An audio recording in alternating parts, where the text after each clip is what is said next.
E aí, meus queridos, tudo bem com vocês? Você sabia que os lucros das empresas podem não ser reais? Pois é, tem muitos fatores contábeis que podem, às vezes, potencializar ou reduzir os lucros de uma empresa, ou às vezes fazer com que ela feche com prejuízo, ou fazer com que ela feche com lucro, e não necessariamente aquilo lá gerou caixa.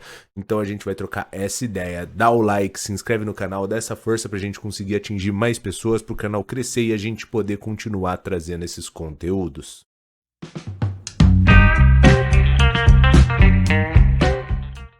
Eu quis trazer esse tema aqui porque eu vejo muitas pessoas falando assim, nossa, tal empresa deu um lucro X, tal empresa deu um lucro Y, nossa, o lucro caiu demais, principalmente na época de fechamento, onde os bancos eles fizeram diversas provisões com inadimplência, porque não sabiam o cenário que eles iriam enfrentar, e daí eles trouxeram balanços com lucros extremamente reduzidos, a turma já falou, meu Deus do céu, vai acabar o mundo, lucratividade do Itaú, do Bradesco, do Santander, do Banco do Brasil veio muito reduzida, o que está acontecendo?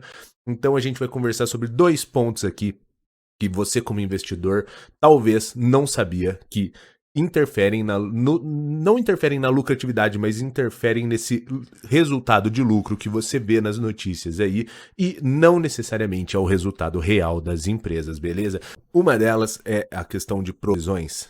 No caso lá dos bancos que eu comentei com vocês, o que aconteceu? Eles tinham estimativas de que talvez a inadimplência fosse aumentar e fizeram provisões com inadimplência, já contando com aquele número de perdas, mas não necessariamente eles iriam se realizar daquela forma. Quando uma provisão ela é realizada, ela gera uma despesa, ela reduz o lucro da empresa, mas é uma redução de lucro que não gera entrada ou saída de caixa.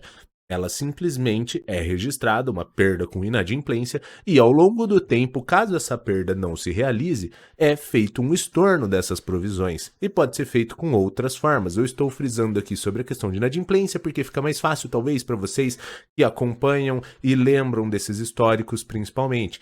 Então, e daí quando são estornadas, se no momento que elas são consideradas, elas reduzem o lucro porque elas geram uma despesa, quando elas são estornadas, elas jogam o lucro para cima. Por quê? Porque você faz um inverso, em um momento você gera uma despesa e na outra não é que você gera um lucro, mas você tira despesa do resultado. Então você consegue fazer com que o resultado dê mais ou menos prejuízo, independente de ter entrado ou saído caixa. Aí você pode falar, pô, mas isso é uma enganação. Não, não é isso. Daí é uma questão contábil e justamente é para prevenir você, investidor. Quando ela faz isso é para proteger todas as pessoas que participam desse processo, porque é a empresa dizendo para o mercado o seguinte, olha, a gente pode ter um problema com inadimplência, então nós vamos já elevar um pouco de nossas provisões com inadimplência para justamente você conseguir visualizar um cenário mais próximo do real e cogitar que ao longo do tempo pode ser que ocorram esses valores. É simplesmente isso, mas não necessariamente elas vão ocorrer.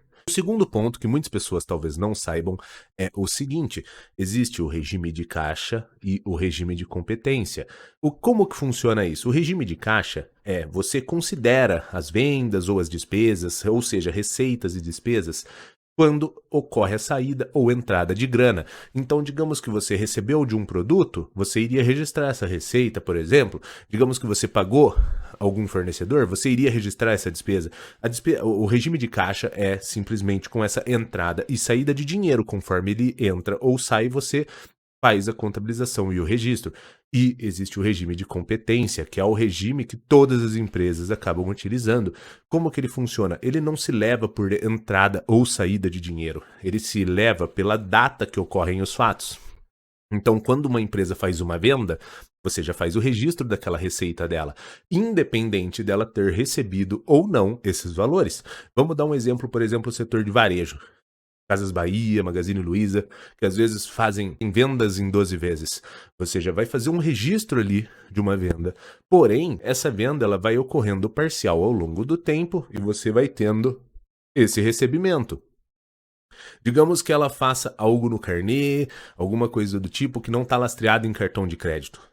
Você já vai ter uma venda sendo registrada na contabilidade, porém ela vai ser paga a prazo e, dependendo do cenário, pode ser até que tenha uma inadimplência e não seja recebida. Porém, na contabilidade, tanto as vendas, prestações de serviço, aquisições de produtos, matéria-prima e tudo mais, eles são registradas por data em que ocorreram esses movimentos.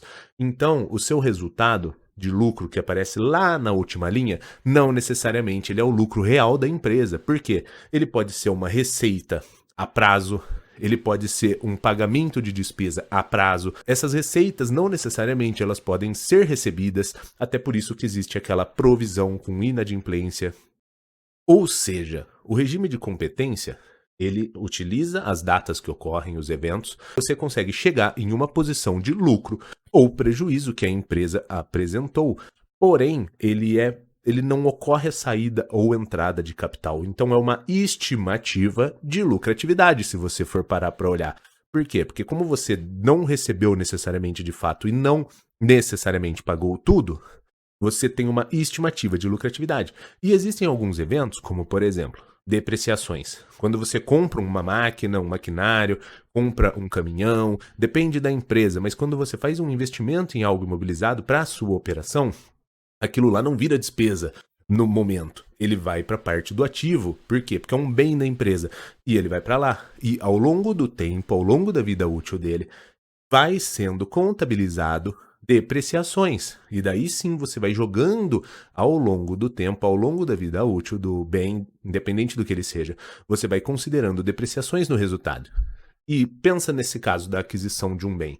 Às vezes ela pode comprar, por exemplo, um maquinário à vista. Aí o que aconteceu? Você já gerou uma saída de 100% no caixa. Mas lá na contabilidade, isso ainda não vai interferir. Por quê? Porque você vai depreciar ao longo do tempo. Então vão caindo parcelas bem menores no seu resultado, que não são parcelas de saída ou entrada de dinheiro. Você está registrando uma despesa. E são esses fatores que acabam oscilando o lucro. Dá outro exemplo, careca. Variações cambiais. A empresa que exporta, a empresa que importa, a empresa que tem dívidas fora do país. Como que acontece? A gente, na contabilidade, a gente faz o ajuste dessa dívida, ou o ajuste dessa compra, ou o ajuste dessa venda, com base na variação do câmbio, para onde foi designado esse processo. E daí o que acontece? O câmbio oscila, o valor do recebimento, pagamento ou dívida também oscila.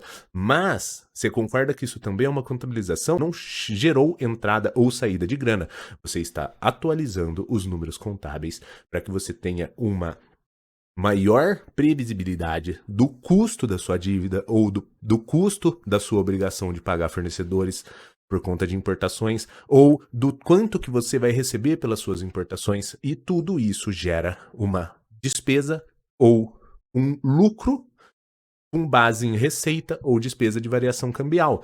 Porém, são variações que vão ocorrendo ao longo dos meses, reajustando os saldos, porém não geram uma saída ou uma entrada de caixa.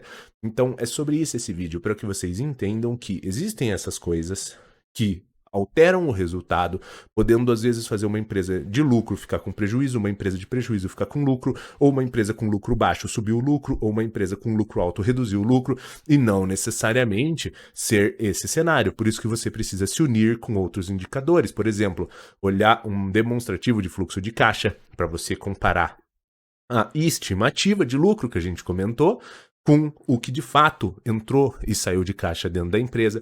Então é legal de você, como investidor, ter esse entendimento, beleza? Então, se você curtiu esse vídeo, dá o like, se inscreve no canal. Se você não sabia dessas coisas, comenta aqui embaixo pra gente também, se te ajudou, se fez você abrir um pouco da mente para que você consiga tomar melhores decisões, ou às vezes quando você vai fazer uma análise em algum relatório, em algum RI das empresas, você conseguir ter esse entendimento de como que funciona essas coisas e lembrar que tudo isso é uma questão contábil que é para proteger você, e proteger a mim e proteger a todos os envolvidos no processo, para a gente ter uma real noção de dívidas, uma real noção de pagamentos, de recebimentos que envolvem câmbio, uma real noção de provisões com talvez processos judiciais, com inadimplência. Então isso tudo é para proteger todas as pessoas que fazem parte desse processo.